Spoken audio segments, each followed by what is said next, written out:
72, né, na conferência de Milão. Mas ele já faz referência a ele no saber do psicanalista também. Já está nós temos um bibliografia aqui definido. Vai ter um quadro aqui? Tem, né? Sim. Eu vou colocar o disco de psicanalista aqui. E é para verificar se a pessoa está falando.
A gente fica espelhado, para ele não.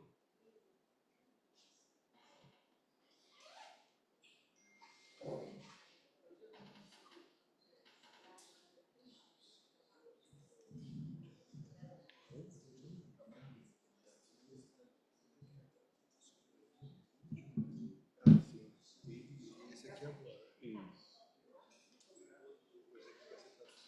Tá ótimo. Aí é bom que possa. E o de psicopatologia lá que é. Ah, é. Com a Luísa. E aquela coisa.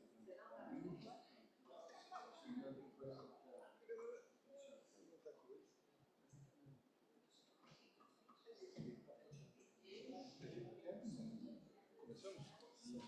Oi, estou entrando aqui agora. Estou entrando aqui agora.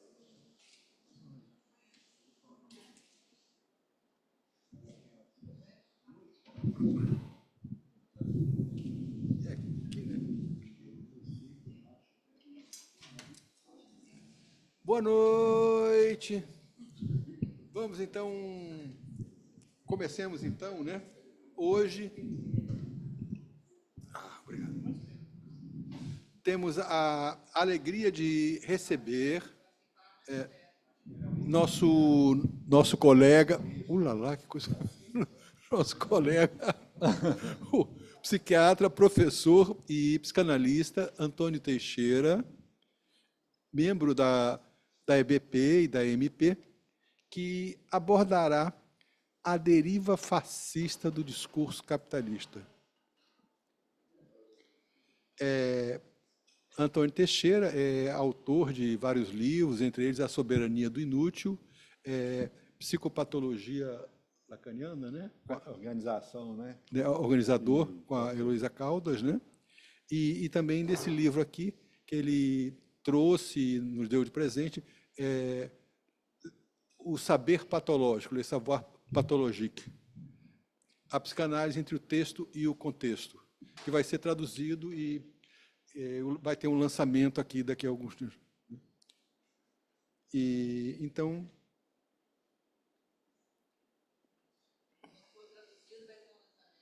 aqui assim, então passo a palavra, né? Eu acho para o Antônio Teixeira.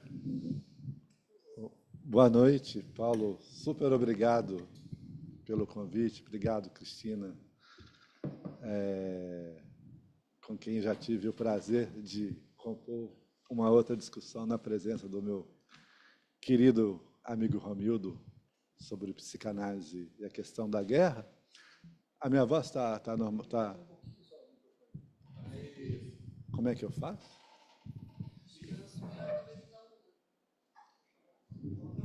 Posso tentar o seu? Claro. Deixa eu ver se eu consigo. Agora, minha voz está audível? Bom, então, renovo os meus agradecimentos. Gostaria de falar do prazer que eu tenho de voltar ao Rio. É uma casa para mim. É uma cidade que eu vinha com muita frequência, até o momento em que a pandemia nos separou, né? A gente teve essa modificação. O prazer também de reencontrar com o Paulo, que é uma pessoa que eu já tive contatos um pouco mais no nível da transmissão universitária e que agora me convida a falar nesse ambiente, que é um ambiente que me causa muito prazer de estar. E quando o Paulo me chamou, ele me mandou uma mensagem me convidando a falar sobre o discurso do capitalismo. E eu queria tocar nesse tema a partir de um ângulo determinado. E, naquela ocasião, eu estava às voltas com uma tese de doutorado de uma pesquisadora que fez um trabalho sobre a responsabilidade ética dos judeus envolvidos no Sonderkommando. Não sei se vocês conhecem essa expressão, mas eram pessoas, judeus, que eram obrigados a participar das atrocidades, né, dos campos de concentração naquele período, e ela faz uma discussão muito dramática e interessante sobre essa situação.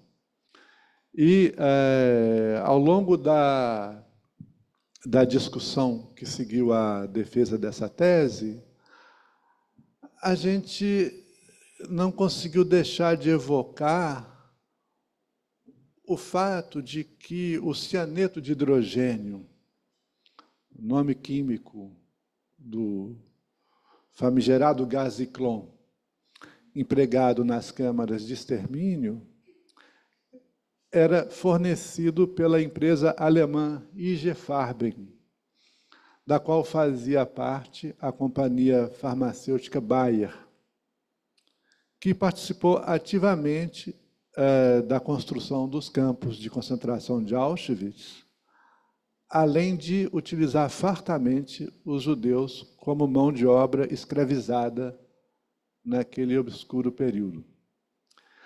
A mesma Bayer, que continua a fornecer inseticidas pelo mundo afora, ela se dividiu para formar a empresa BASF, produtora da famosa fita cassete que a gente usava nos nossos Roadstar até a década de 80. E ela tem uma presença acentuada no agrobusiness no Brasil e foi recentemente flagrada no topo da cadeia produtiva vinculada ao uso do trabalho escravo na cultura de arroz em fazendas de Uruguaiana. A gente sabe igualmente que a ascensão do nazismo na Alemanha e do fascismo na Itália, durante os anos 20, 30 e 40, ela dependeu fortemente da colaboração de grandes corporações até hoje poderosas, como a BMW, a Fiat, a IG Farben, a Volkswagen, a Siemens, a IBM, o Chase Bank, entre outras empresas, valendo também salientar que o Tribunal de Nuremberg condenou os oficiais nazistas, mas poupou seus financiadores, assim como o nosso poder jurídico recentemente aprisionou os participantes da invasão da Esplanada, deixando intocados os empresários que custearam abertamente essa invasão. Então, a gente tem uma questão empírica, sociológica empírica, né, que nos conduz a interrogar se existe, de fato, uma relação orgânica entre a organização do discurso do capitalismo e o modo de ascensão do fascismo no século passado e na sua participação no que a gente encontra hoje nos movimentos de extrema-direita. Então é interessante pensar que, embora o fascismo, como fenômeno social, ele tenha se tornado objeto de uma psicologia de massas a partir do século XX, a constituição da psicologia de massa como ciência à parte, ela se dá antes, no século XIX, em resposta às consequências geradas pela ascensão do capitalismo na Europa naquele período. Ou seja, a gente não tem uma psicologia de massas antes desse período. Nem mesmo em Hobbes ou em Jean Bodin, você não tem alguma coisa que pudesse ser equiparada. A gente sabe que os principais textos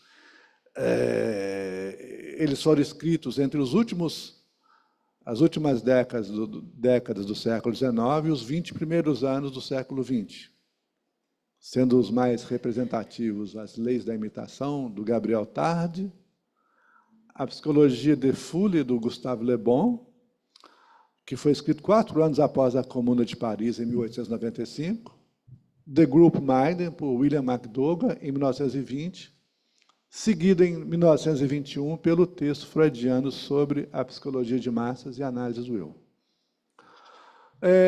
Quem quiser fazer uma leitura mais frankfurtiana dessa discussão, existe o curso disponibilizado pelo filósofo Vladimir Saflater na internet, onde a gente encontra, a ideia de que a constituição da psicologia das massas ela se estabelece como uma ciência do comportamento das multidões.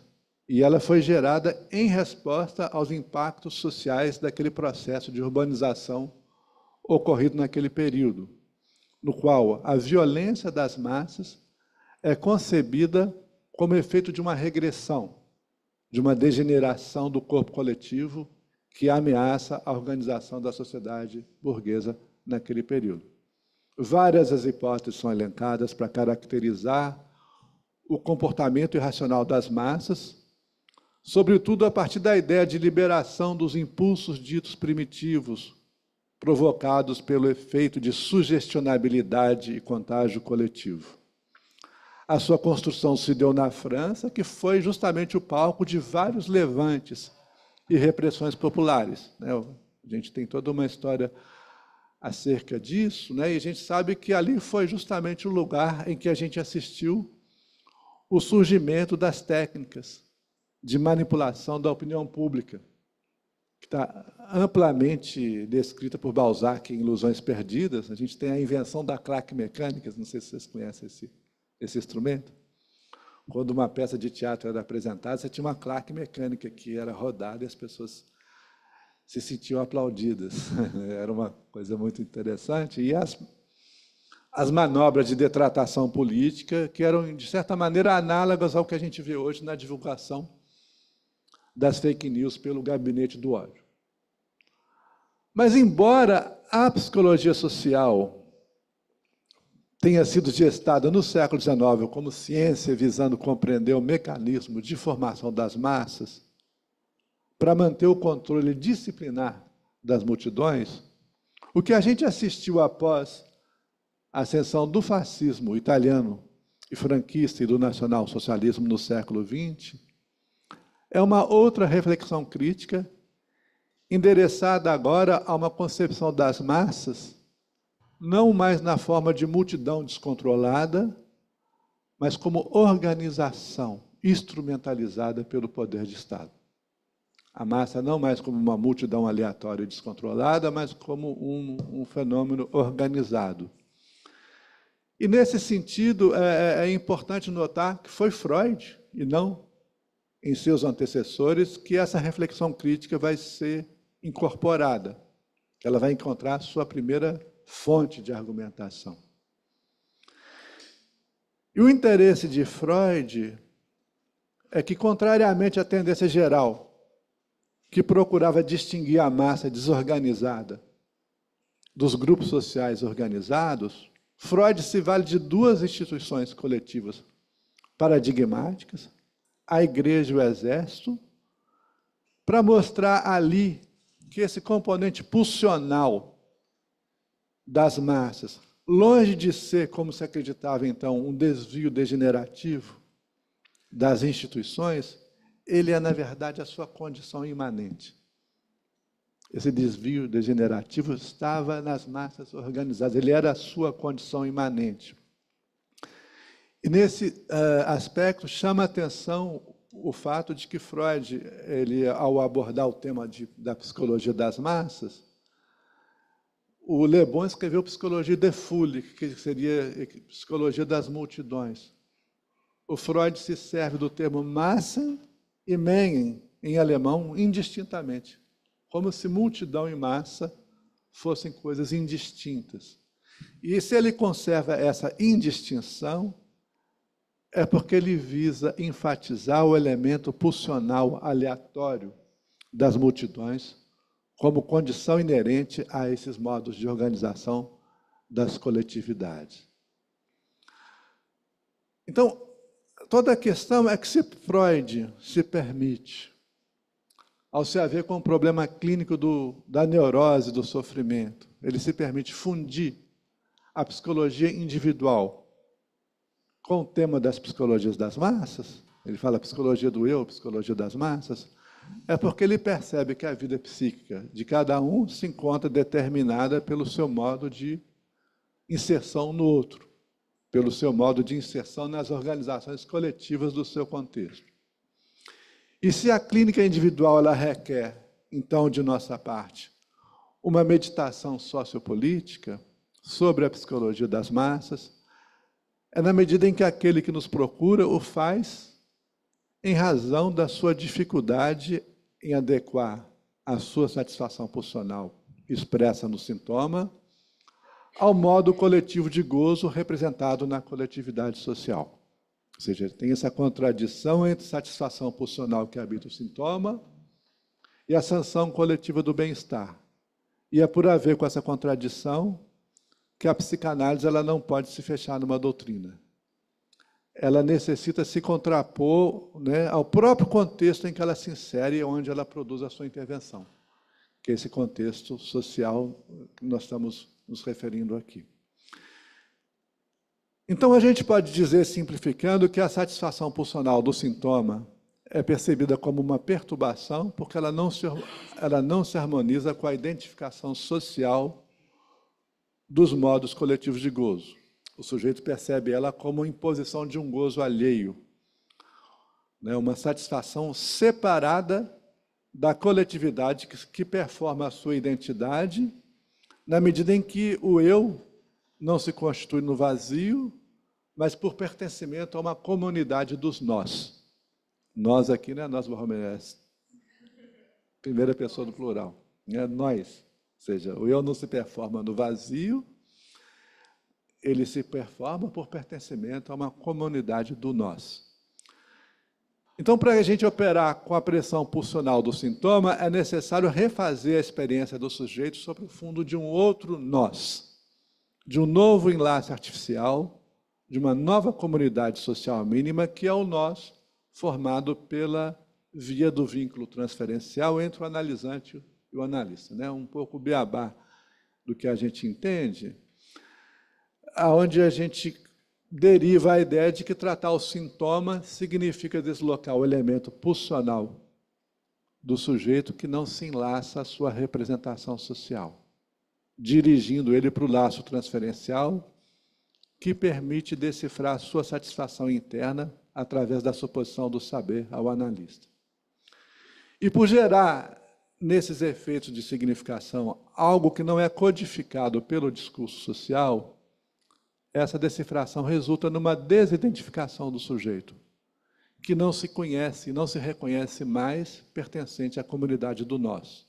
É uma desidentificação que se declina na experiência, né, da articulação do desejo com a falta ser. Bom, esse é o ponto base do que a gente pode encontrar no nível da experiência da psicanálise, mas a gente sabe também que esse tratamento transferencial comporta um limite. que o sintoma encerra um ponto, um núcleo íntimo de algo que não se transfere, né? Nem a esse nós mínimo composto pelo paciente e pelo seu analista, e que não é, nesse sentido, decifrável no nível da significação transferencial. Ou seja, a experiência analítica extrai, nesse ponto de solidão íntima do sujeito, a noção do real, do gozo que habita o sintoma como elemento não transferível. Por isso a gente diz que o real do sintoma se manifesta como aquilo que não se articula ao nós. A gente diz, né, o real é o que não depende de nós. O real é o que não se articula ao nós. Esse dado é especialmente verificável na experiência psicótica, em que aquilo que retorna no real da alucinação, o paciente não te convida a ouvir a voz que ele alucina, porque é um real que não se articula à comunidade do nós. Pois bem, eu acho importante chamar a atenção para esse ponto, a fim de salientar que a percepção do real, como algo que não depende de nós, é hoje alvo de uma ampla discussão no campo da epistemologia, especialmente numa corrente de pensamento que se organizou a partir de um congresso ocorrido em Londres, em 2007, com o título de realismo especulativo. Esse termo diz alguma coisa para vocês? Ele já circula, assim, a ideia do realismo especulativo? Vou dar uma ideia. Aqui tem no filósofo Kentaro Miyasu, o seu maior expoente, mas é uma ideia, né? Não vou me delongar muito na exposição dessa discussão, mas é uma ideia de que a gente pode resumir dizendo que ela se contrapõe à ideia do correlacionismo que a gente herda do Kant. Para o Kant não existe o real independente de nós. Só existe o fenômeno que é tal como o objeto se deixa perceber pelo sujeito. Você não tem uma separação, né, um real em si. Você tem o que a gente chamaria de correlacionismo. Ou seja, o filósofo correlacionista ele acha que é ingênuo, todo realista. É um dogmatismo ingênuo de quem não entende que não existe acesso ao real sem nós, que não há meio de alcançar a coisa em si. A coisa é separada do seu modo de dar para o sujeito que a percebe, né? É uma coisa separada do seu sentido fenomênico. Ao passo que, para o representante do realismo especulativo, sim, é preciso pensar o real como absoluto, ou seja, separado da nossa apreensão. O real como aquilo que está fora de nós. Se eu posso, por exemplo, falar de coisas que aconteceram antes da existência da humanidade, eu posso falar, por exemplo, da idade do planeta Terra, ou de alguma coisa que existe antes de uma mentalidade aparecer, né, o que a gente chama de argumento arquifóssil, isso celebraria a possibilidade de alcançar o real como aquilo que do pensamento se exclui. Essa aqui é a ideia do real, como aquilo que não depende de nós. Resumidamente estabelecendo, né, a gente pode até dizer, contextualizar essa concepção contemporânea do real como aquilo que se exclui de nós, o real indiferente a nós. A gente pode dizer que a gente vive uma época que nós estamos de saco cheio de nós, né? Ou seja, o filósofo Tristan Garcia vai dizer que a gente vive um zeitgeist, um cansaço da modernidade, do mundo preso na grade do nós, do mundo cercado pela nossa subjetividade. E essa frustração, ela se manifesta nas ficções pós-apocalípticas que a gente vê hoje nos streams, né, onde a gente vê justamente esse desejo estético de representar o nosso fim, de representar o que seria o mundo livre de nós, né? O que seria esse mundo livre da nossa presença. Mas seja como for, afirmar o realismo no entender do Miyasu é dizer que o pensamento é capaz do absoluto, aquilo que existe por si, separado da nossa subjetividade, separado, portanto, de nós. E E aí que é o ponto que eu penso que seria interessante da gente detalhar. Ou seja, eu não vou entrar no detalhe dessa apaixonante discussão, mas se a gente tomar o real no registro desse absoluto, que se subtrai do nós, o real como que não depende de nós, quando a gente dispensa a nossa subjetividade, uma outra questão se apresenta e que diz respeito à meditação política da psicanálise sobre o fascismo, que é a questão de qual destino a gente pode dar a esse nós que se separa do real como absoluto. Se o real é o que não depende de nós, o que sobrou desse nós? Que nós é esse? Ou seja, o que vem a ser esse nós? Que se subtrai em nossa tentativa de aprender o real fora da nossa subjetividade. Está dando para me acompanhar até aqui? Bom, a gente sabe que é difícil produzir uma determinação ontológica estável do nós. O que é o ser desse nós? É uma tarefa particularmente difícil, porque a primeira impressão que a gente tem é que nós só depende de nós. Que essa extensão do nós só depende de nós mesmos. No sentido em que esse nós varia segundo o recorte discursivo da sua apreensão. A gente pode falar que nós, psicanalistas, nós, millerianos, nós, lacanianos, nós, freudianos, sem que se possa parametrizar claramente o que regra a extensão desse nós, que poderia delimitar um grupo particular restrito ao conjunto mais amplo, até todos os seres. Nós, seres vivos. Então, a gente pode dizer que esse nós, retomando uma expressão do filósofo Tristan Garcia, ele tem uma imagem ectoplasmática, ele varia de extensão. Ele tem uma dimensão elástica, indefinidamente deformável, segundo o recorte discursivo que a gente dá a ele. A gente tem aqui, então, o que a gente poderia chamar de uma versão idealista do nós que só depende de nós, nessa forma flexível que pode se alterar indefinidamente.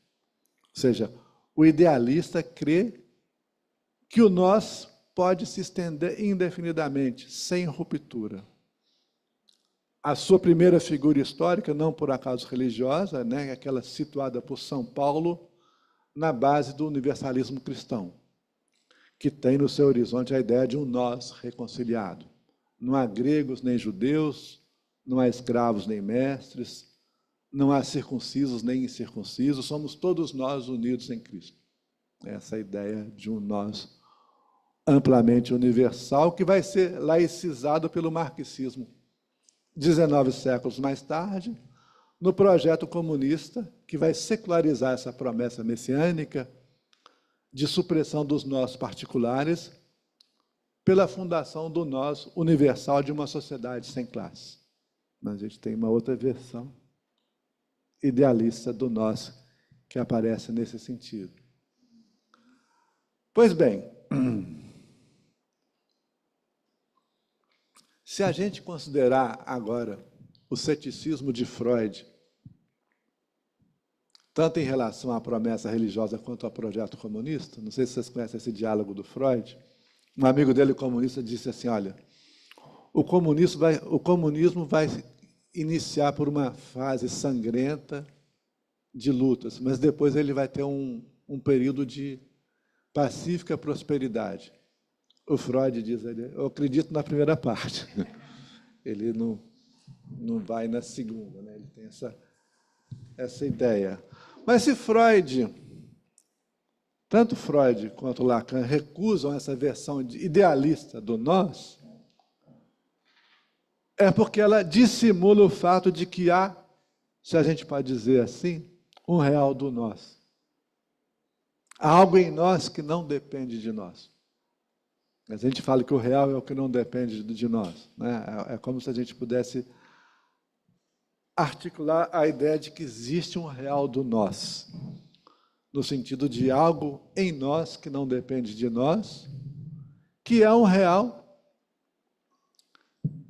que se manifesta na ruptura desse elástico do nós idealizado, no nível que a gente falou da sua ampliação discursiva. Ou seja, o realismo político, né, a gente pode afirmar, de um Carl Schmitt,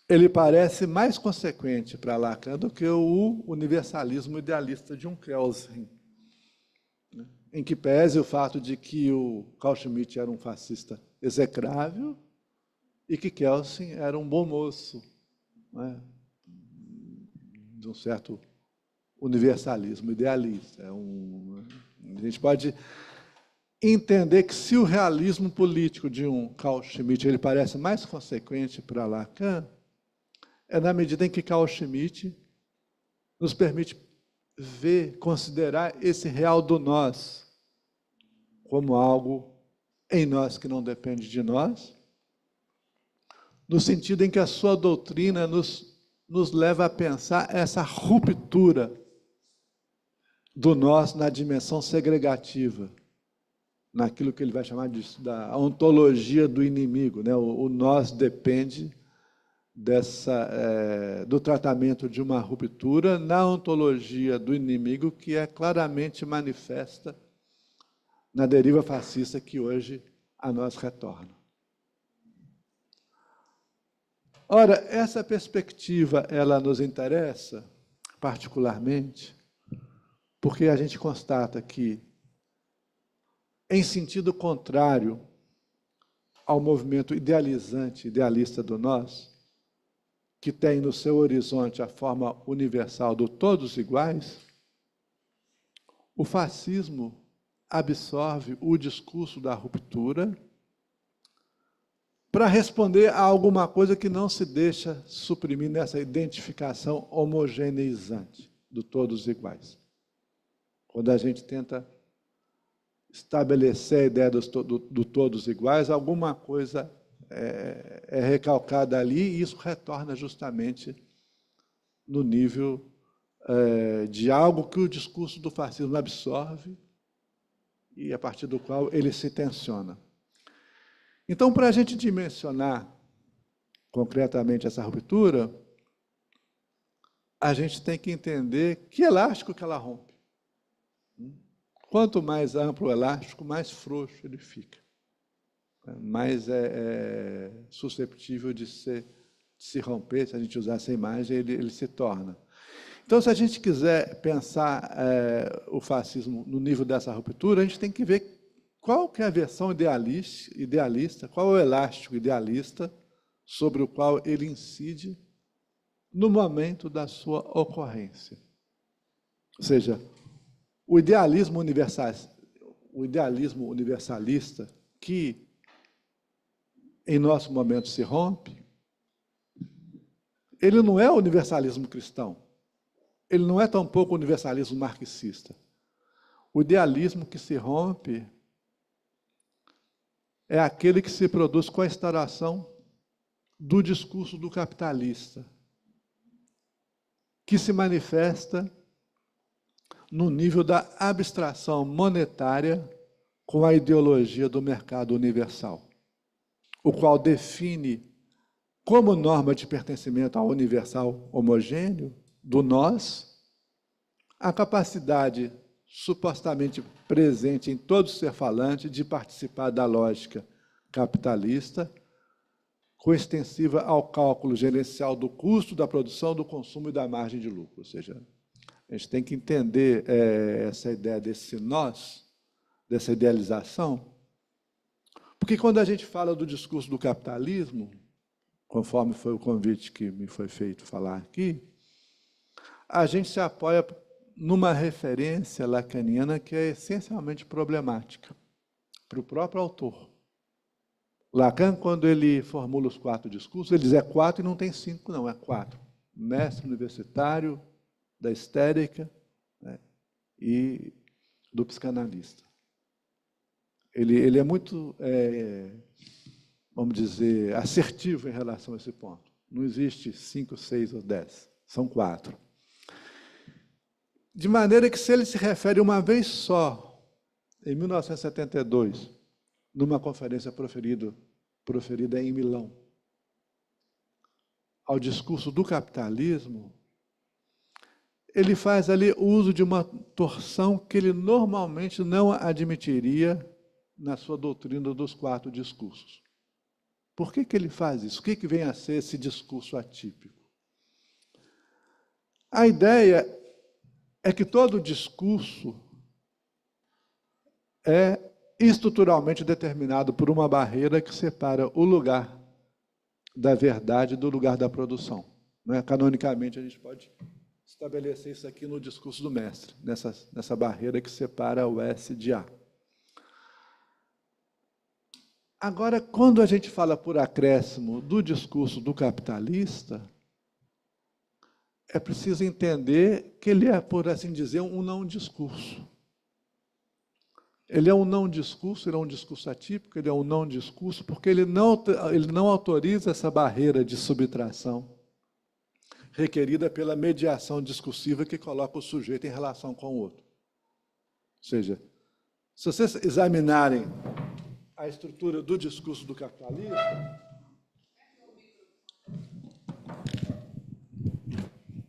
ela tem uma característica curiosa, porque ela performa o que a gente chama de um ciclo hamiltoniano, né? É uma coisa que o Lacan vai dizer, isso é perfeito, isso gira como sobre roda, não é?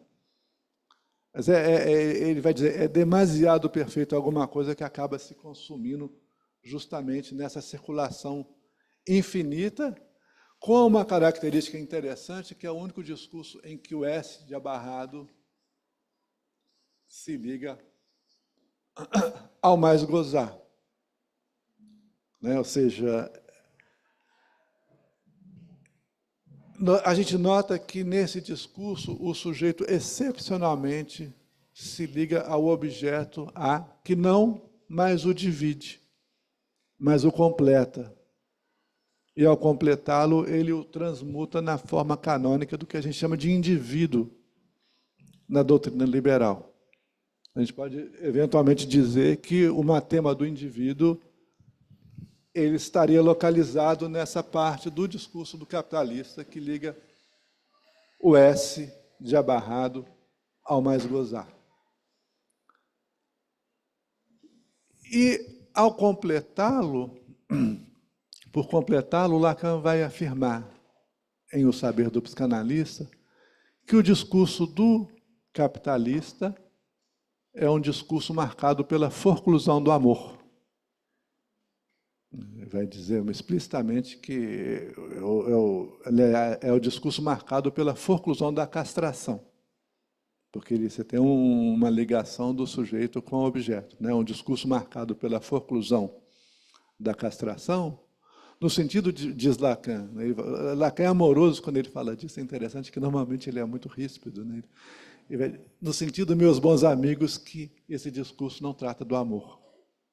Ele fala amorosamente assim com a gente, né? Ou seja, é o que a gente vê no célebre adágio mercantil. Amizade e negócios não se misturam. Todo mundo conhece essa frase, né? Ou seja, há um discurso marcado pela forclusão da castração, no sentido em que ele revoga estruturalmente a questão do amor. Onde esse discurso chegou, escreve Marx no seu manifesto de 1871. Ele destruiu sem piedade todos os vínculos que ligavam os homens a seus superiores, deixando somente o laço frio do interesse.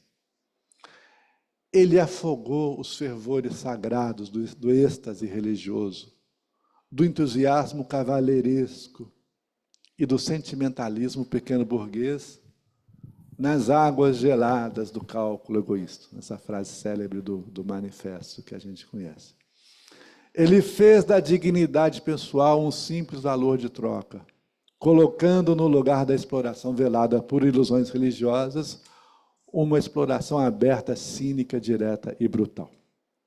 Essa é a estrutura da forclusão, da castração, no discurso do capitalismo. A gente percebe, então, a respeito do universal gerado por esse discurso, que ele comporta a particularidade de se apresentar como universal sem afeto, universal sem utopia comunitária, universal destituído de solidariedade, universal no modo de um co-estar estritamente fundado no nível da competição e da ligação restrita ao interesse individual do cada um por si.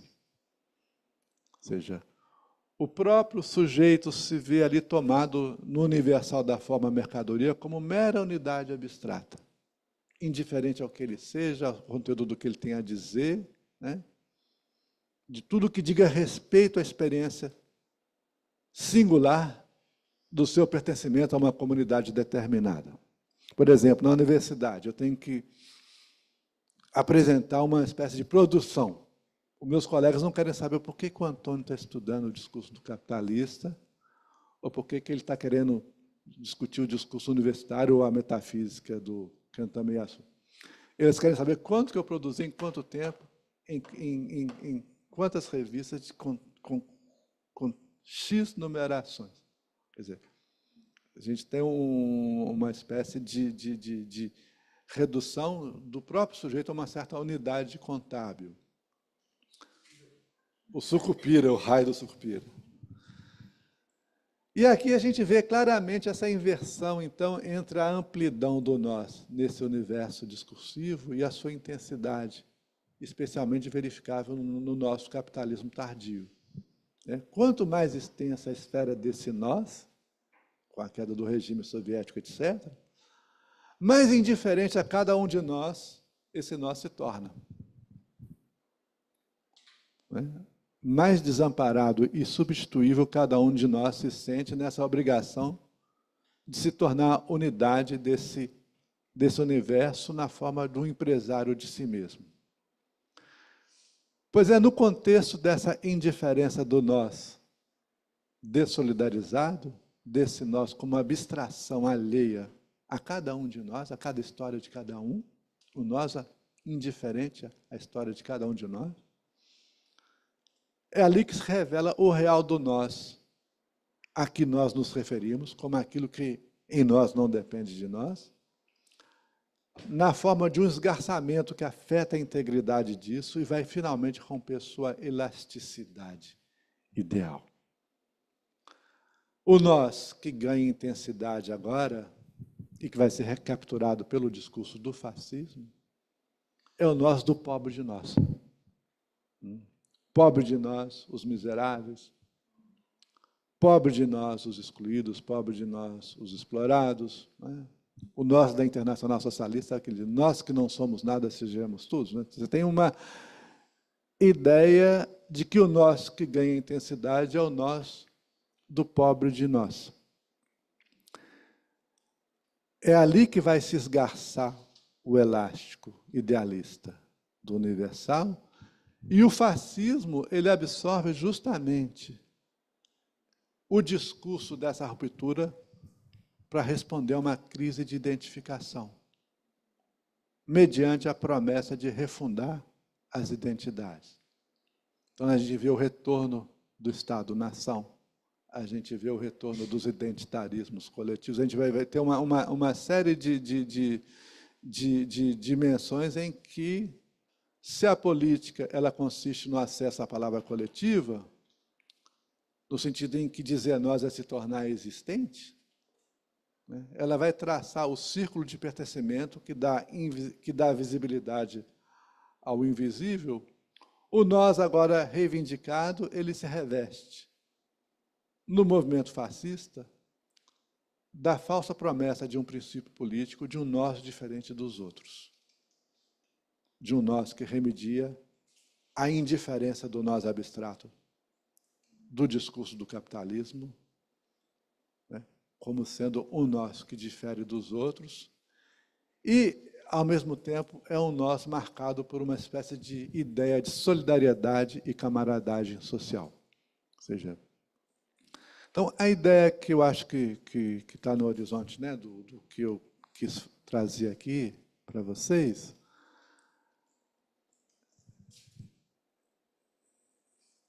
de que o nós restrito vai restabelecer na sua fragmentação a tensão que se perde no nível abstrato, ela é uma coisa recorrente, a gente pensar, né, no Império Romano, né, por que o imperador Constantino se liga aos cristãos. Ele não era nada cristão, ele era um sujeito, vamos dizer, que matava sem piedade os seus inimigos, que tratava a questão de uma maneira absolutamente fora dessa noção, mas ele percebeu que ali ele tinha um tensionamento do nó, um nó de tensão. E nesse horizonte a gente pode pensar, se em relação ao Brasil, no vínculo que se estabelece hoje, para chegar ao fim da minha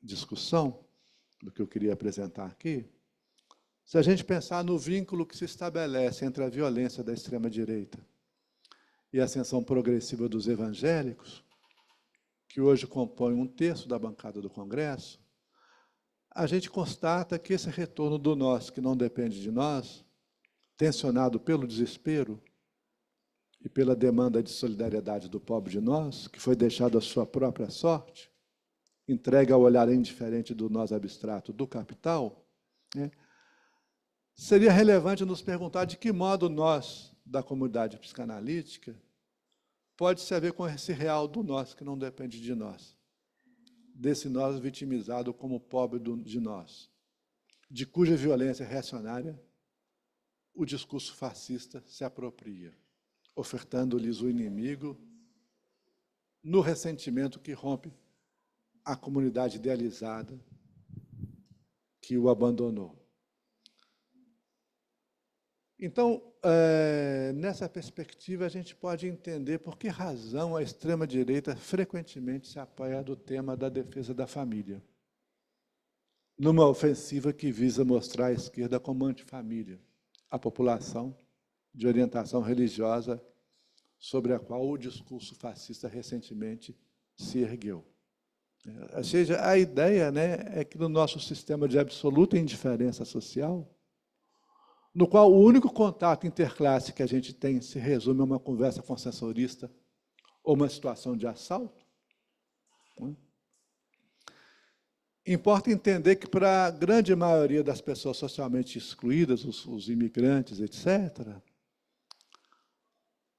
a família funciona como o único esteio social, na forma de uma recomposição do nós que se apresenta ali.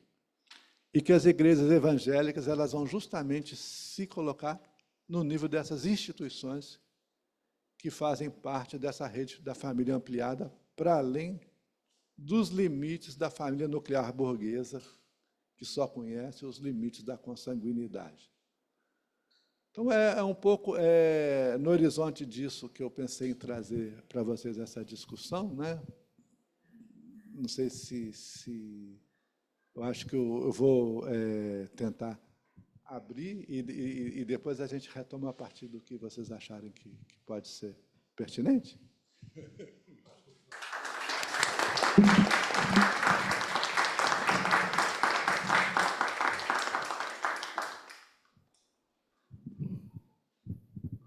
Alguém quer colocar uma questão?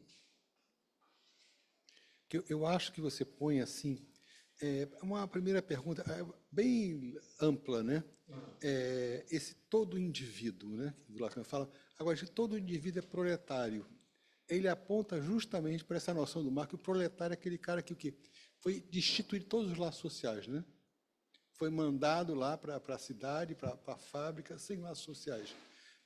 Mas a ideia do Marx, que eu acho que você pegou, era que justamente então, esse proletariado, via, né, o movimento socialista, né, ele ganharia novos laços sociais, né, criaria novos laços sociais, melhor dizendo. Aí você pegou como isso aí, há um jogo nisso aí que vai e também entra nessa espécie de neofascismo, né? E põe também para mim uma pergunta. Você usou a palavra desamparo, eu acho muito importante. E se coloca a questão de que esse todo indivíduo é um proletário, mas e a questão do sintoma e do laço analítico, né? Que, de alguma maneira, a gente oferece. E o que você falou me tocou muito, por exemplo, eu não lembro bem a pessoas aqui, talvez conheçam melhor, talvez assim, o Romildo. Eu acho que pela época de 60 ou 70, a Igreja Católica tinha um movimento muito forte de esquerda, social, como é que se chamava? Comunidade de base. Comunidade Mas é eclesiais que de foi base. cortado, né, que foi cortado justamente. É. E hoje em dia, o que você falou assim, mais de um terço da população brasileira é cristã, não mais católica, né? E aí você me tocou no ponto, onde eu moro, há muitas pessoas ali que são cristãs. Eles são poceiros, eu moro em Niterói. E eles não querem ter emprego, não. Eles são uberistas de vários modos. Mas domingo estão lá, no templo.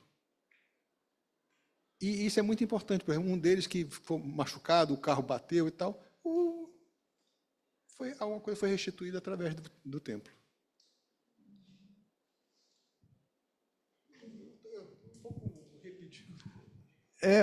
A gente foi formado numa esquerda católica. A gente tinha uma ideia da solidariedade do nós. Eu assistia às homilias eu sou primo do Frei Beto e tinha contato com o Padre Libânio, e o que se trazia nesse discurso de uma esquerda católica é que era preciso criar algo mais além de se dar bem na vida, e que havia algo de divino nessa ideia, nessa solidariedade.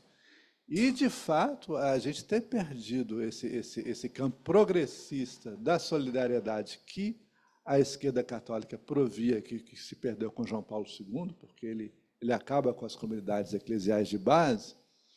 É uma coisa que tem consequências muito fortes para a gente. Porque no lugar dessa solidariedade você tem uma teologia da prosperidade, né? Aquela que interpreta o fracasso como erro e não como alguma coisa que possa ser movida a um vínculo de cooperação, né? A gente pode... Mas a gente tem aqui no próprio Rio de Janeiro o pastor Henrique Vieira, que é um pastor progressista, que diz coisas muito importantes. Ele vai dizer: a esquerda deixou de lado o tema da família, deixou de lado, né, a família como dizendo uma instância reprodutora do patriarcado, né, quando ela precisa ser pensada no nível justamente dessa solidariedade social. Ela deixa de lado o tema do amor, porque é um modo de expressão sentimental e cafona, que não cabe, né, ser utilizado. Ela deixa de lado a questão da vida, porque isso é um tema que vai contra as pautas do aborto. Quer dizer, ele vai dizer que a esquerda ela não poderia descuidar desse tema, que ela não pode deixar esse tema aberto ao que seria uma resolução violenta dessa situação. Então, acho que é um ponto muito importante de ser colocado nesses termos. A minha questão assim, é um pouco, eu não sei como articular porque, por um lado, tem esses abandonados, né, enfim, por esse discurso religioso da Igreja Católica e tudo, mas tem também alguma coisa que eu não sei bem como articular, que eu acho que engrossa muito essas fileiras neonazistas, neofascistas, que é os abandonados totais da sorte, né? Quer dizer, o lumpen mesmo, né?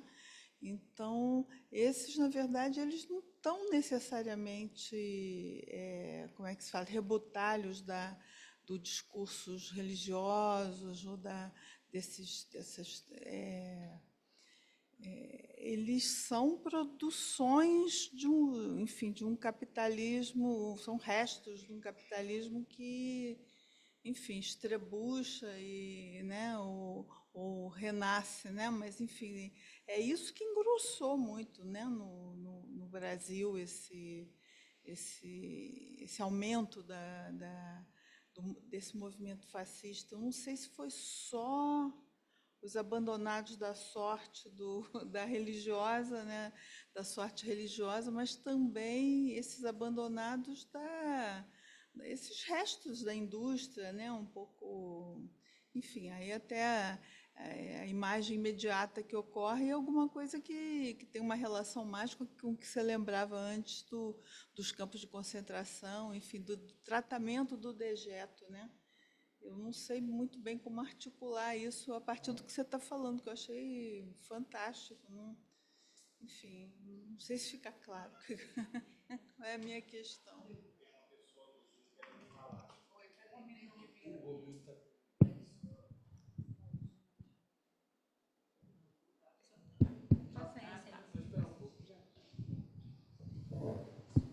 Eu achei muito interessante quando você estava falando, mais para o começo, quando você falou dessa manobra aí, que é de Lacan, que fez com que se constituísse um quinto discurso quando só havia 4. E você disse uma coisa que me parece muito importante, é que a partir daí o objeto tem uma função complementar. Bom, desde Freud, justamente, o objeto está em ruptura com o sujeito. Para isso é que existe a fantasia como um artifício capaz de articular os dois que são incompatíveis. Tá?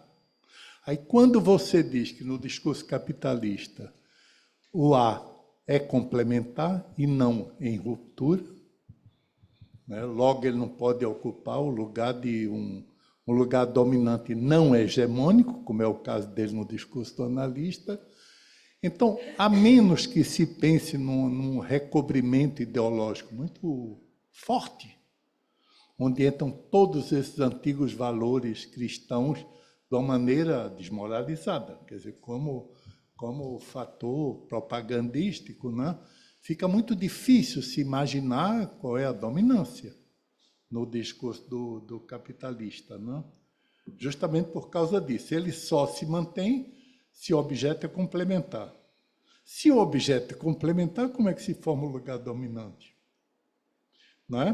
Porque nos 4 discursos, quer dizer, a lógica principal dos 4 discursos é que eles, por força do objeto em ruptura, não só com o sujeito, com a subjetividade em ruptura, isso faz com que eles estejam permanentemente em movimento, né, em rotação. Aquele dali, a estabilidade do discurso do capitalista ameaça justamente a rotação permanente. Não é? Então, existe uma...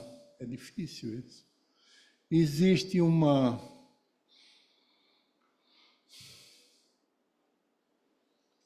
Existe um certo universal, não é? No sentido de que ele não confessa por onde passa a sua ruptura. Se você não confessa por onde passa a sua ruptura, você nos oferece um outro universal. Nem que seja ideológico. Um falso, entende? Você recusa o amor, recusa a solidariedade, recusa as diferenças em nome de uma universalidade. Quer dizer, não é? O que a Cristina falou, a gente fica se perguntando se é causa-consequência. Entende? Não é? Nem tanto o proletário, mas o subproletário, ele é apenas um futuro milionário. Entende? Elon Musk, o trisavô dele pedia esmola, digamos assim. Entende? Alguma coisa assim. Então, existe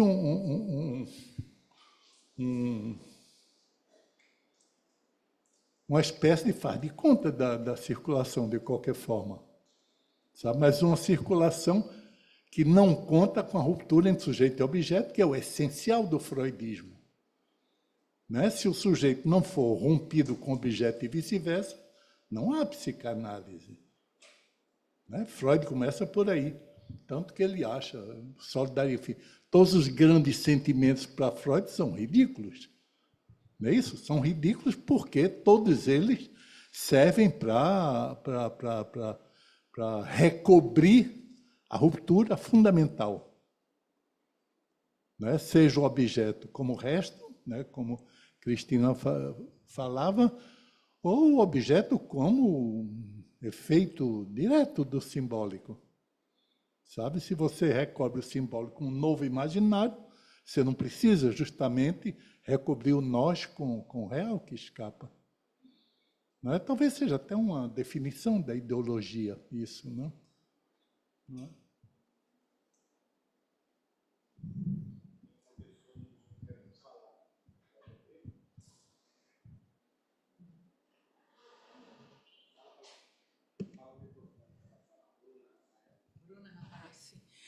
Bruna Rafael, pode falar pelo microfone. Abrir o microfone, por favor. Boa noite, vocês estão me ouvindo? Tá. Eu Sim. gostaria de saber se você pensa se o fascismo ele está querendo criar uma nova teocracia aqui no Brasil através de uma teologia do domínio. Se você já pensou, se você já elaborou um pouquinho sobre esse assunto.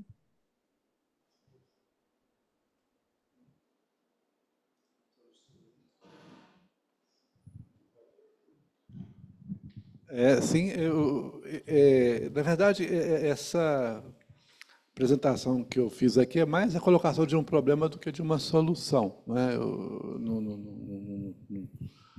não tenho exatamente uma proposta resolutiva. Acho que a sua observação sobre o Lupen, proletariado, ela é interessante porque o Lupen não é necessariamente o miserável.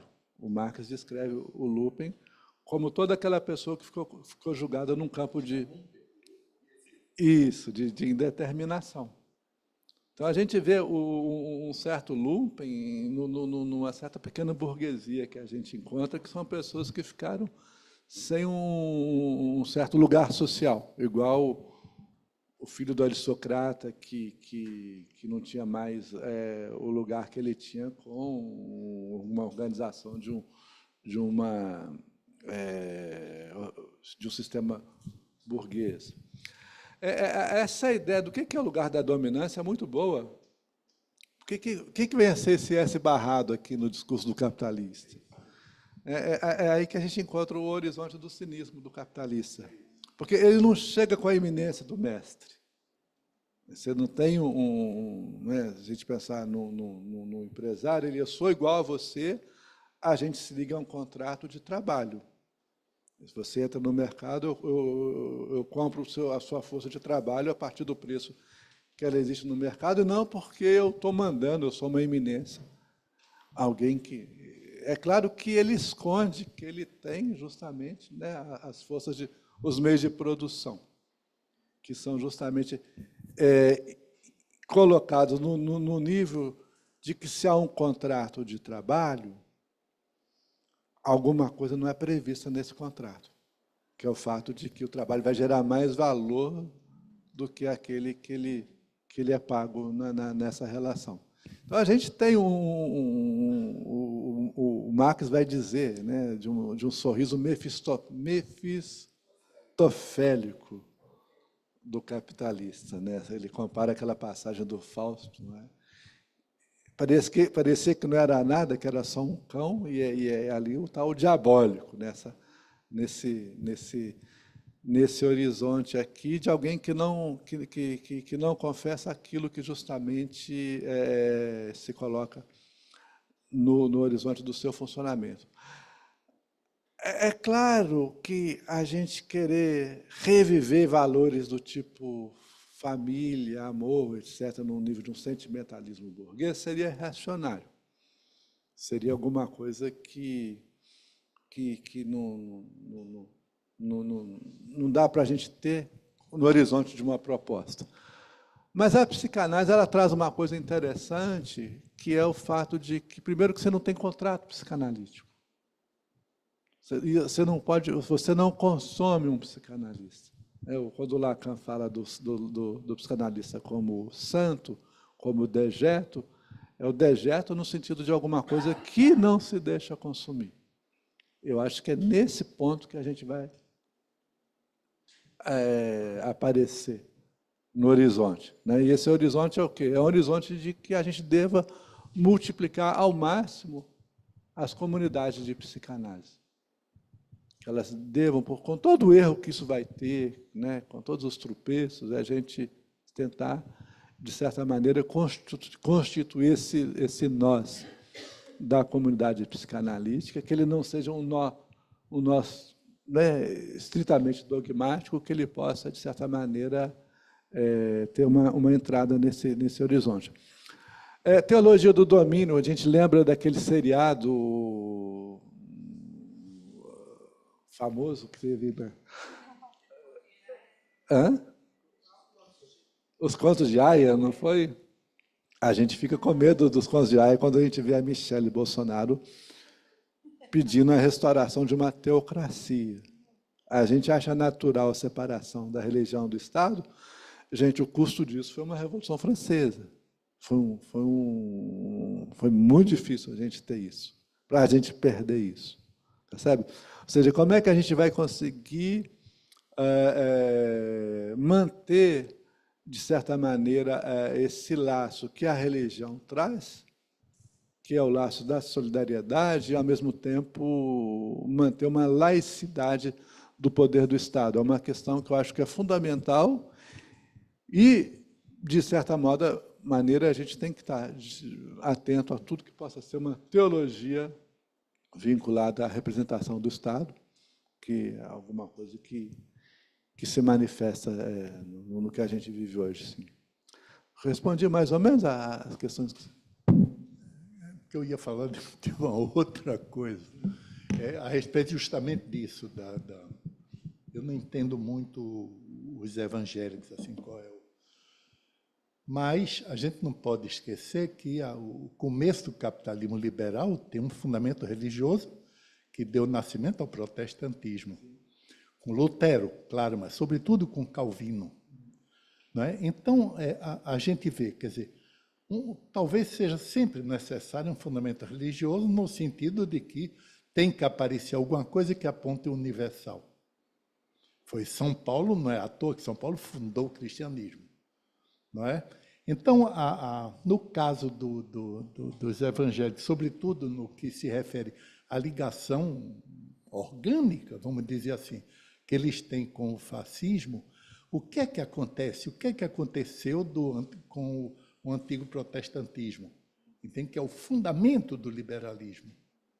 Só o fundamento do liberalismo, e politicamente, a gente pode dizer que inspirou a democracia moderna. Né?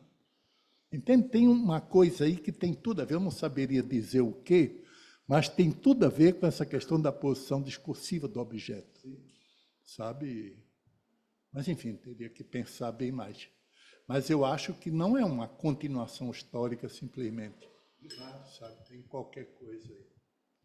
Absolutamente. Eu acho que a SESI no capitalismo ela é de origem protestante. O capitalismo tardio ele não tem mais esse valor da SESI, mas ele tem uma origem histórica que está colocada ali.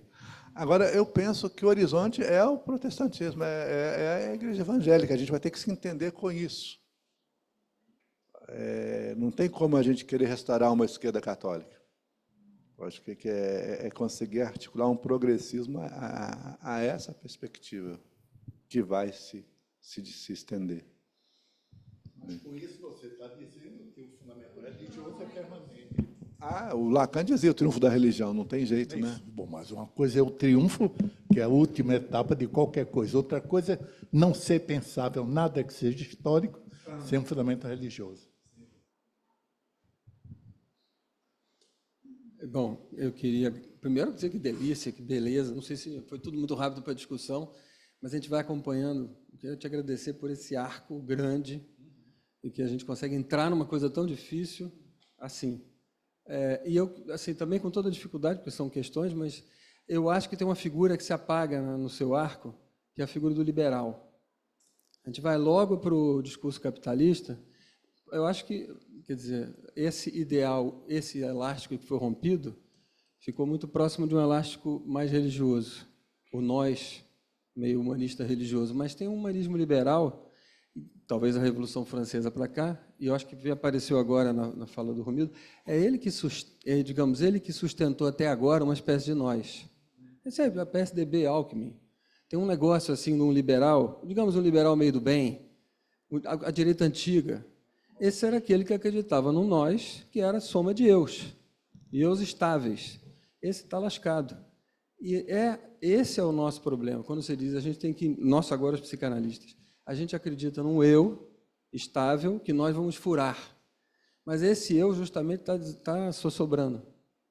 Então, a gente tem um problema com, a gente precisa do eu. Não precisa acreditar que a pessoa vem com o ego dela e que a gente tem que interpretar para cortar. E esse eu que está mal, que é o centro do liberalismo. Se todos nós trabalharmos para produzir a melhor carne ou o melhor produto, a soma dos eus vai produzir a felicidade. Isso é que você demonstrou como está indo embora, porque esse indivíduo era um nós, não é mais. Ele não consegue mais fazer nós. E na nossa clínica, a gente tem dificuldade de encontrar egos que cheguem, liberais. E, de certa maneira, o nosso trabalho ele é muito articulado a ideal liberal. Quando você diz a gente tem que se entender digamos, com os neopentecostais, eles não estão muito nessa ideia. Por mais que eles estão trabalhando com lucro, eles não estão trabalhando a ideia fundamentalmente de um eu. Precisa construir, apostar no eu, ir para a igreja e dizer, a família acima de tudo. É um trabalho social esse eu. Não é que eles começam com eu, eles começam no lumpen. E nós queremos partir da ideia que tem um eu que a gente vai furar. Nós temos um problema clínico. É achar que o eu move uma análise, ou pelo menos o eu chega para a análise. Me empolguei também, que esse assunto empolga, mas acho que o eu e o liberal são coisas que a gente vai ter que abrir mão também, se a gente quisesse entender isso. Quando a gente fala progressista, esquerda, basicamente ele está dizendo um eu humanista. A gente nem fala de economia, não fala de gozo, no sentido de quem ganha, quem perde. A gente imagina um eu que é gente boa. Esse aí é que está acabado, né?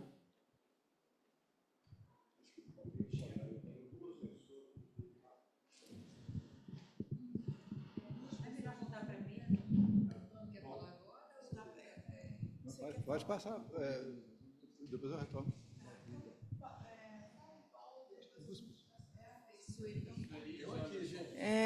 Então,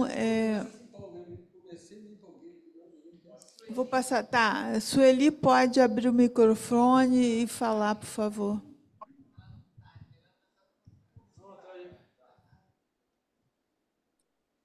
Pode Boa noite, falar, gente. Sueli. Sueli de Miranda, falando de Belo Horizonte. Boa noite a todos, parabéns, porque o seminário está uma beleza. Eu queria marcar duas coisas e saber a opinião de vocês. Três, aliás.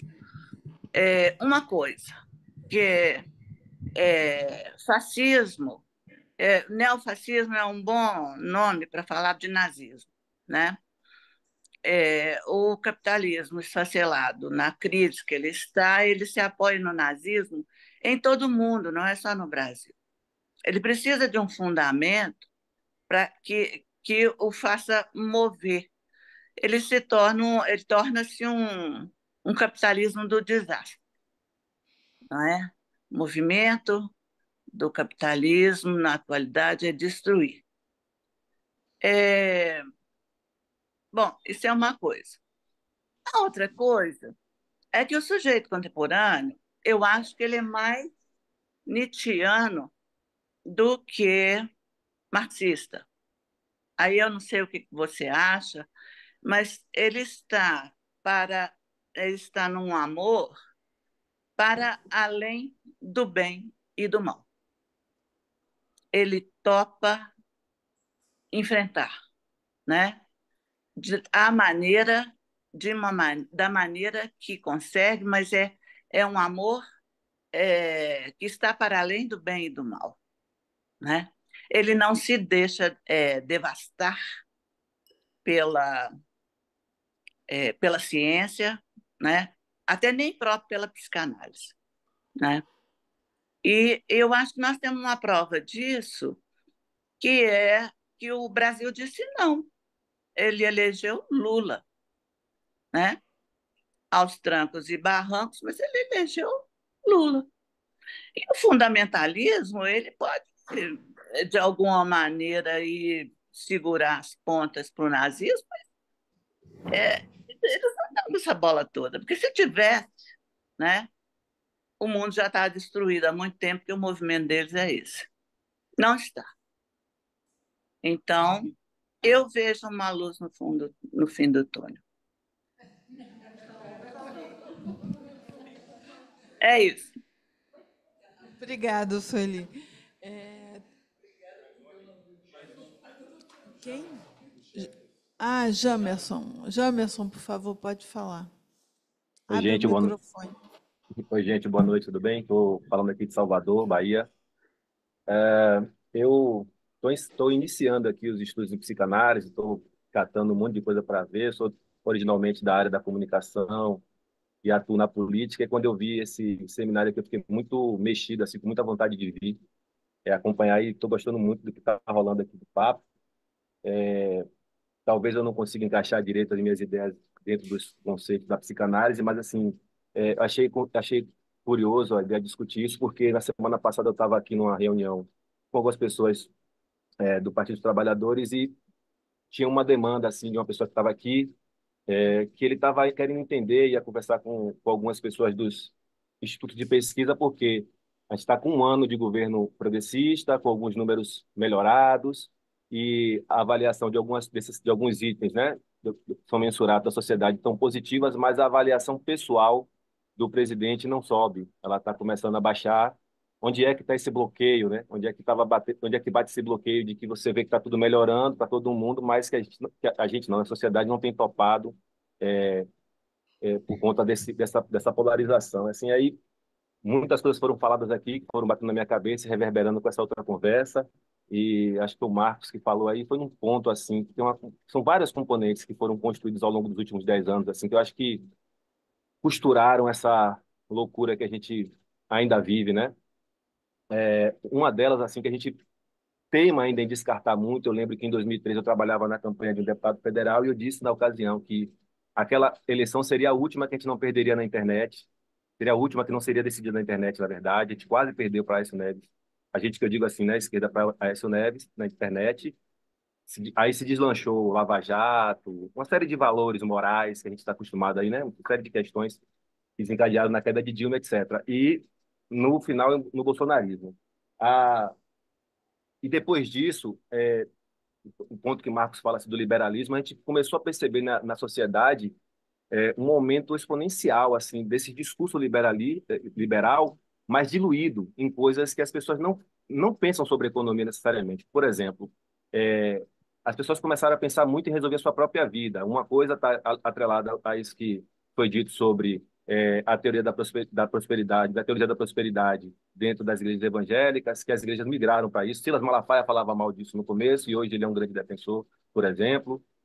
Depois a gente tem essa movimentação do empreendedorismo, que inclusive foi algo que a esquerda utilizou muito, eu lembro lá atrás, mas que a direita capturou melhor isso. A gente tem uma explosão gigantesca de coaches falando que todo mundo pode resolver sua própria vida com alguns poucos passos, pagando alguma grana. Então, as pessoas começaram a se isolar no individualismo gigantesco esse lugar. Aí você falou alguma coisa assim, você usou um termo falando sobre a performance, né, do mundo real. Eu anotei aqui, mas tá, para não me perder. Mas assim, essa performance do eu e do nós, ela foi virtualizada. As pessoas estão vivendo uma vida que elas estão construindo totalmente, as pessoas, a maioria delas, que estão mais na internet, totalmente é, demarcadas, organizadas pela virtualidade e dentro dos algoritmos. Assim, essa disputa do Elon Musk agora pelo Brasil não é à toa, é uma questão de as pessoas estão indo para a vida real, para os seus negócios, para investir grana nos seus negócios, para discutir as suas questões com a família, para discutir as suas relações amorosas, a sua vivência no cotidiano, é marcada pelo que está no virtual, e o virtual está encharcado desse liberalismo. Assim. Então, tudo vai se retroalimentando, a questão religiosa, as questões morais, e a esses valores do fascismo, eles aderem muito facilmente nessa diluição das discussões. Assim. Eu acho que um grande desafio que a gente tem para a sociedade nos próximos períodos aí é conseguir trazer as pessoas para uma outra discussão desse real clássico que a gente não sabe mais se a gente consegue voltar a se conectar, assim. É isso, eu acho que falei muito de coisa assim, mas porque mexe muito comigo assim, esse Obrigada, tema, Jefferson. entendeu? Tá, obrigada, Jefferson. Tem mais alguém agora? Ruth, por favor. Bom, muito boa a sua explanação, Antônio. Fiquei aqui anotando uma série de coisas que você disse que eu acho que são de extrema importância, que daria para fazer vários seminários sobre o que você trouxe. Mas eu tenho uma curiosidade que diz respeito a essa questão mesmo do discurso capitalista, nesse sentido que tem essa tentativa de recuperação de gozo, né? O objeto tamponando a falta lá do sujeito.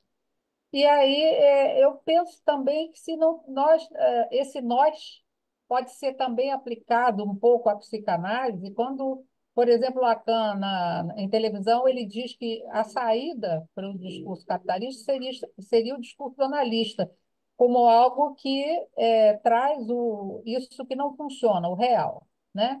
Se não tem uma certa idealização aí também do Lacan no sentido de colocar o discurso capitalista como um anteparo mesmo ao discurso, o discurso analista como um anteparo ao discurso capitalista.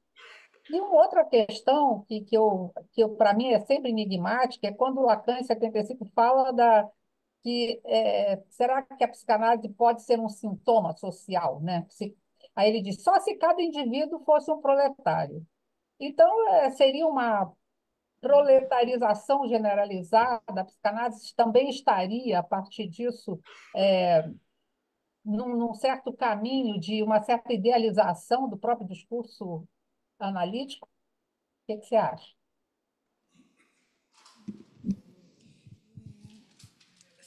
Inês, então.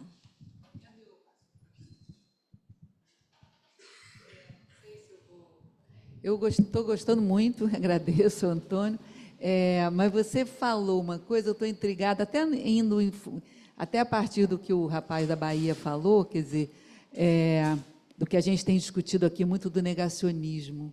Então, será que esses grupos fascistas, até os virtuais, né, tocam, porque você estava falando isso, tem o que vai no nós e tem o gozo de cada um. Eu estou achando que toca no gozo, porque uma cola tal a essa história desses... Não adianta você dizer isso que ele falou, olha, não adianta, os índices estão melhores, a sua vida está melhor, você consegue comprar mais coisa, mas não adianta nada, né? E não é porque leu a Folha, porque a gente que não leu a Folha nem o Globo, entendeu? Não estão lendo nada, só estão nos grupos de WhatsApp.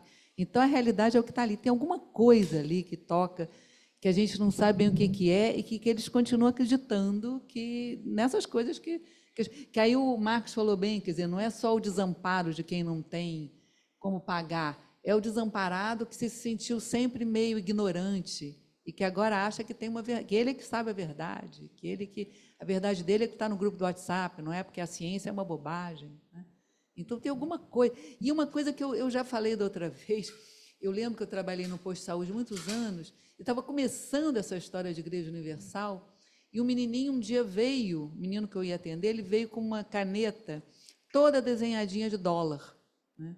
Uma canetinha plástica, dólar, dólar, dólar, dólar. Ele ganhou na igreja, né? Que é bem essa história de você pague aqui que você vai ganhar. Tem isso que eles divulgam, mas tem alguma coisa aí que toca que é além do nós, sabe? Que tá tocando nesse gozo aí de cada um. Acho que agora vamos passar Então tá. Então, Rodrigo, e depois a gente retorna para o... Tá, obrigado, Antônio. Eu só queria pontuar alguma coisa ainda sem formular muito bem, quer dizer que acho que a fala do Antônio tem vários caminhos. Alguns vêm mais assim de cima para baixo, digamos, uma análise estrutural do capitalismo, mas acho que também apareceu alguma coisa nos comentários dele, que por exemplo, quando ele comenta o movimento da esquerda, do progressismo, e faz comentários por aí, eu acho essa via muito importante de ser pensada, né? Porque ela coloca as questões sobre quais são os impasses que são, de alguma maneira, inerentes ao próprio movimento de esquerda, e aqui não pensando apenas estritamente politicamente, mas no sentido de aqueles movimentos que, de alguma maneira, lidam com o que foi objeto, né? Com o que foi objeto em montagens anteriores, né? E pensar os impasses que são inerentes a esse movimento. Claro, pensar como que o capitalismo se insere também aí, né? Mas, quer dizer, não é à toa que a esquerda deixou temas como família e amor e vida de lado, né? E não é à toa que, inclusive, temas como universalismo e solidariedade são de dificílimo acesso quando você está diante dos movimentos fortes e legítimos de esquerda, né? Existe uma desconfiança brutal desse tipo de ideia e pelos melhores motivos, né, digamos assim. Ou seja, tem uma pergunta sobre o que é um universalismo possível ou uma solidariedade possível, né, que não passa só pelo fato do capitalismo estar prejudicando esse tipo de ideia, né, passa também, em algum nível, por uma certa dimensão de acesso do objeto à cena, né? Quer dizer, e nesse ponto, eu acho que tem uma certa diferença entre a psicologia individual e coletiva, não estou dizendo Freud, mas no sentido de que, na análise, a gente pensa que cada manifestação do objeto, ela tem como efeito uma certa... se refaz o universal, o individual, o ego, né? Então, análise e síntese estão sempre num certo estado cíclico. E eu acho que, nesse ponto, a questão cultural maior política não funciona bem assim, na medida em que o objeto vem à cena e, muitas vezes, emperra por um bom tempo, né, que se possa saber qual é o próximo ciclo de universal a ser feito, né? E claro que nesse ponto se introduz rede social, etc., toda essa lógica que deturpa ainda mais aquilo que já seria difícil, mas que tem uma dificuldade estrutural de base aí, de qualquer maneira, né? E obrigado por tudo, Antônio. Gente, tanta coisa para comentar, né? Eu achei muito marcante, entre outras coisas, o que o Marcos falou sobre o que a gente pode chamar de credo liberal. Porque o que fazia com que o liberalismo pudesse se sustentar numa crença, né? Tipo, ela falar de credo liberal, era uma promessa de que ele pudesse ser razoável, né? De que ele pudesse, de certa maneira, manter um colchão de solidariedade. Um pouco quando o Sade fala para os franceses republicanos, deem um passo a mais, ele está rompendo com essa razoabilidade, não é? Se a gente pensar, quando ele coloca no horizonte do iluminismo o direito de gozar sem restrição, ele coloca as coisas nesses termos. E um aspecto que eu acho muito importante disso tudo é que, como você falou, os PSDBs da vida, eles tinham uma promessa de razoabilidade. E essa promessa se desmontou. E o que aparece na alternância, no lugar disso, na frustração dessa promessa de solidariedade, e que a extrema-direita traz, não existe solidariedade.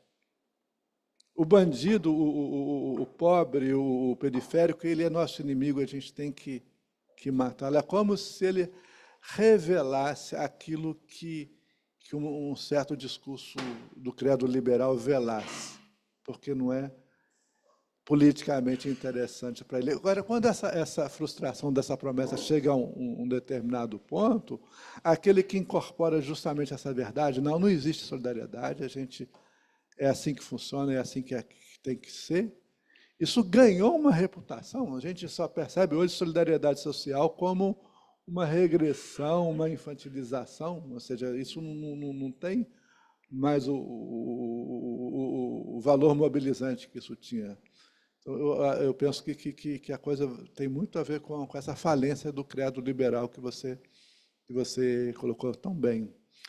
Do ponto de vista do negacionismo, entre outras coisas que a gente comentou aqui, é preciso dizer que o capitalismo é um discurso estruturalmente débil. Ele é débil por estrutura, ou seja, ele é débil por estrutura por quê? Porque ele reduz o desejo à demanda. Ele reduz o desejo à demanda na oferta do produto.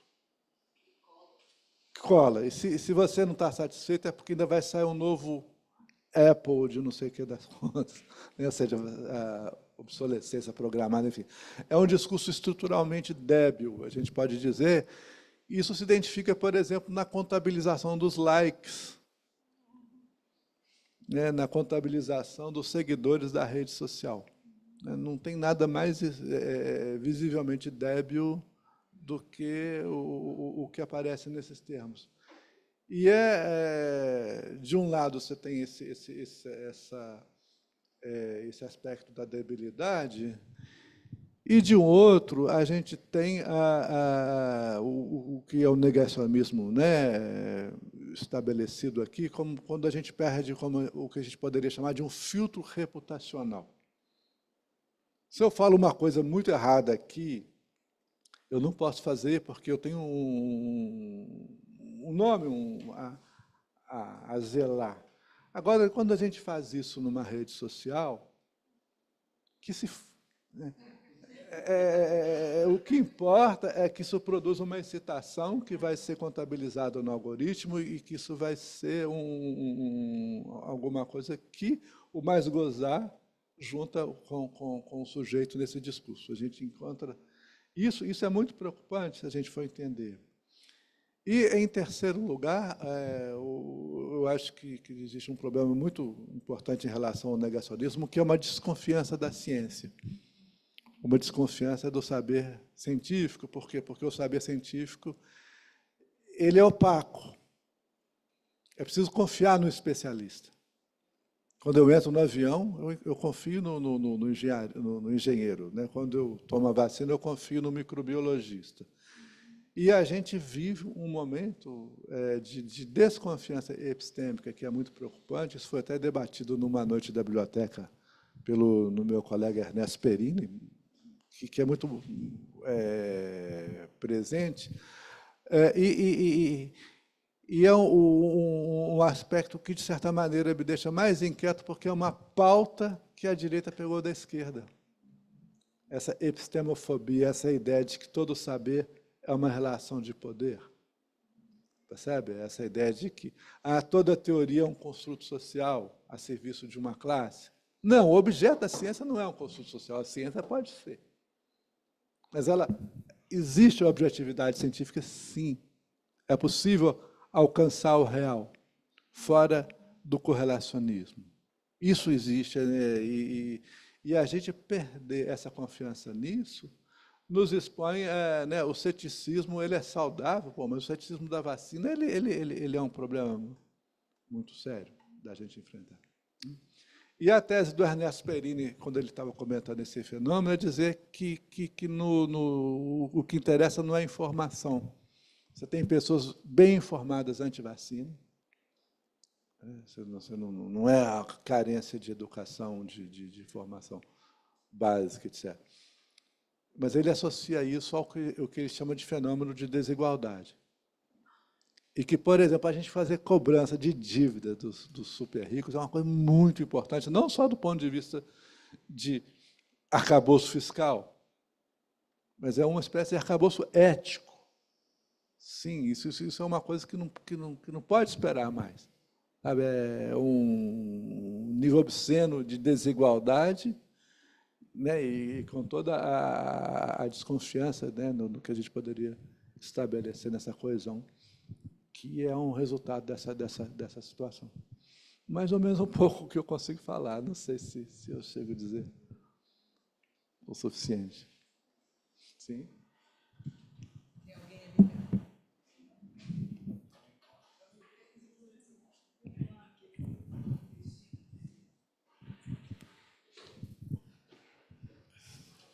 Eu vou tentar um pouco dizer onde o meu pensamento patina, né? E eu acho que, assim, de certo modo, eu fiquei pensando assim, acho que a gente está falando pouco sobre identificação. A gente falou, mas acho que a gente falou pouco, né? Pelo seguinte, vamos lá, tentar organizar. Tem algo que você apontou que é específico do discurso capitalista, que ele é meio esse quinto elemento, né, que não tem as mesmas características desse os outros discursos, porque, de certo modo, ele não tem um certo ponto de basta, né? Ele é alguma coisa que gira, né? Ele é sempre que gira, e, no entanto, existe o ponto de basta. O ponto de basta é sustentado por algum outro discurso, né? Eu, agora mesmo, no Encontro Brasileiro, eu fiquei me debatendo com aquele mestre contemporâneo, e eu fiquei pensando, o que é isso? Tiveram que botar um contemporâneo para grudar no mestre, porque não dá conta, né? Aí eu fiquei pensando, o que eles estão falando? Será que é uma mistura de mestre com discurso capitalista? E dá nisso, né? Dá nessa coisa estranha. Enfim, porque tem alguma coisa que vai dar ponto de basta, né?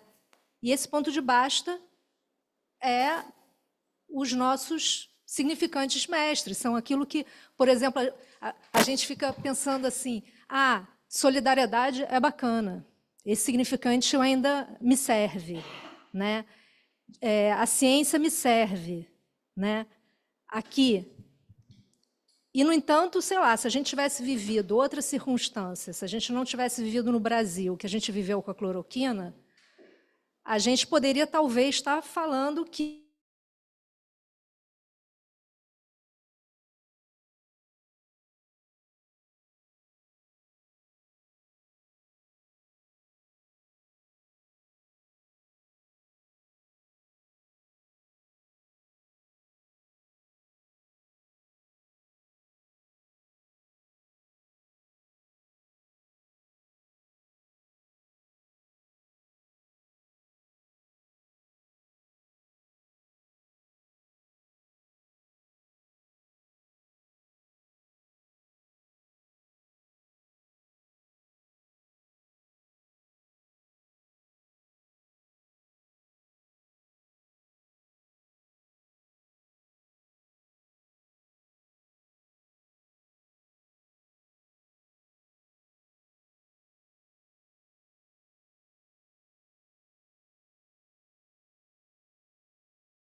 É o lado do gozo e do excesso.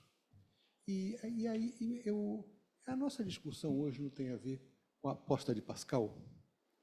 Porque se a gente pega, você conhece a história da aposta de Pascal, né? Olha, o Pascal diz que é melhor você acreditar que há um outro mundo, porque se você não acreditar, você vai o quê? Para o inferno, passar a eternidade no inferno. Então, você renuncia a alguma coisa aqui que depois você vai receber lá paraíso. Né? E então, agora o que fez? Se não me engano, me corrija aí, Antônio. O que fez o cristianismo foi dizer que, olha, agora mesmo você pode ter um certo gozo, como vai receber, não sei o que e tal. E me parece assim que a grande questão, isso tem muito a ver com Freud. Freud diz assim, nós temos que renunciar, a sociedade faz com que a gente renuncie às pulsões, mas há também as formas de mitigar isso. A droga, né, a arte, etc. Então, as sociedades se diferenciam no como elas lidam com esse a mais, me parece. É que o Bataille chamava de excesso, né? Coisa, né? E aí me chamou muita atenção também, falando um pouco, até também com... Me parece que hoje em dia, se é PSDB não é o PT, podem me xingar aqui, mas outro ponto também é que eu estou muito impressionado. Não sei se você sabe que o Putin agora está aliado do quê? Dos ortodoxos, da Igreja Ortodoxa.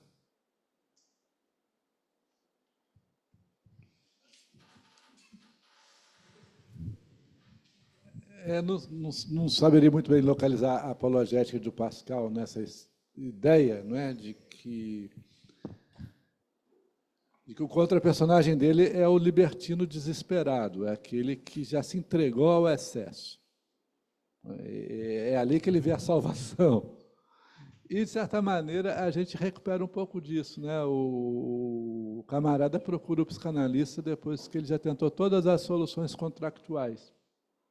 A gente recebe a sobra dessas tentativas que permitem com que o sujeito não tenha que se posicionar. Talvez a gente pudesse localizar o ato analítico numa coisa próxima dessa apologética do Pascal em relação à aposta. Porque a psicanálise ela exige uma aposta. Ela exige uma aposta no inconsciente, ela exige uma aposta no desejo, ela exige que o sujeito, de certa maneira, abra a mão ou renuncie a essa debilidade de reduzir o desejo e a demanda pela via do consumo. Isso é possível, isso existe. A gente nunca sabe exatamente quem que pode se permitir a isso. Mas, de certa maneira, assim como o contra-personagem do Pascal é o libertino, a gente pode dizer que a quem a gente se dirige como analisante é aquele justamente que já fez a experiência desse dispositivo e que encontrou alguma coisa da ordem de um impasse. Esse impasse é um ponto de basta. Existe um ponto de basta para o capitalismo, às vezes eu temo que seja o fim do mundo, né? Ou seja, que a coisa se amplia num nível tanto, né? A gente cria um gesto anticonsumista para contestar o capitalismo, o hippie. O capitalismo vai e cria o hippie de boutique. É impressionante como é que ele se apropria do gesto que o contesta e faz dele uma mercadoria. Como é que a gente pode justamente resistir a isso? Bom, só pelo fato de que a gente não respeita nenhuma cláusula contractual, a gente pode dizer que a gente não reduz a promessa à demanda. E é interessante pensar que a psicanálise não promete nada. É um encontro onde você não tem alguma coisa que possa ser colocada no nível de uma satisfação de uma promessa. E uma relação de uma pessoalidade que não existe em lugar nenhum. Se a gente pensar na tecnificação da medicina, no que acontece. A gente faz uma coisa muito extravagante, né? Se a gente for pensar. Né? Ser psicanalista. Tá certo?